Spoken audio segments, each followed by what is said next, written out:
Les autorités avaient prévenu, l'affaire Émile, si le « petit garçon » ne réapparaît pas, pourrait être longue. Et 10 jours après que celui-ci s'est volatilisé au Vernet dans les Alpes de Haute-Provence alors qu'il était chez ses grands-parents pour une fête familiale, l'enquête piétine en effet. Malgré les fouilles des bâtiments, des voitures, de 97 hectares aux alentours par des militaires spécialisés, et des chiens surentraînés, nul ne sait aujourd'hui ce qui est arrivé au garçonnet. Mais alors, comment avancer désormais ? Si l'attaque d'animaux semble avoir été écartée, tout comme la chute dans un précipice aux alentours, les 25 gendarmes qui travaillent sur l'affaire ne peuvent se fermer à aucune piste.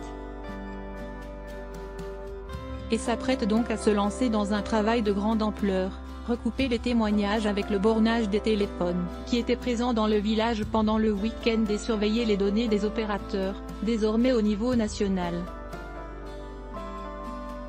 Un travail minutieux qui pourrait enfin permettre de retrouver Émile.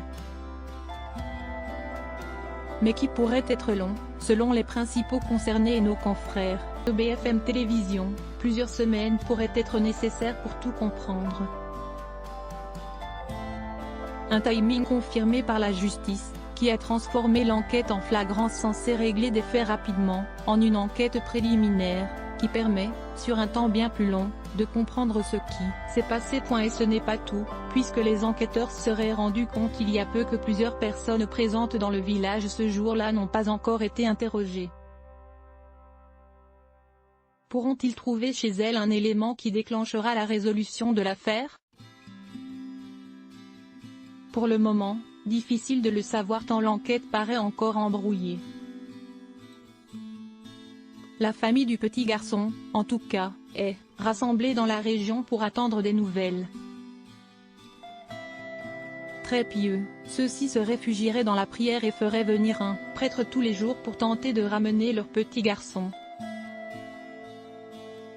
Fatigués de la présence des journalistes, certains membres du clan, que l'on a décrit comme un peu sectaire, s'en seraient en revanche pris à plusieurs reporters.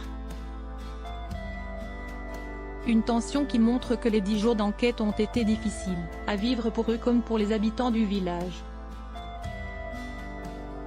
Alors, où est le petit Émile ? Les gendarmes travaillent dur. Et l'enquête continue.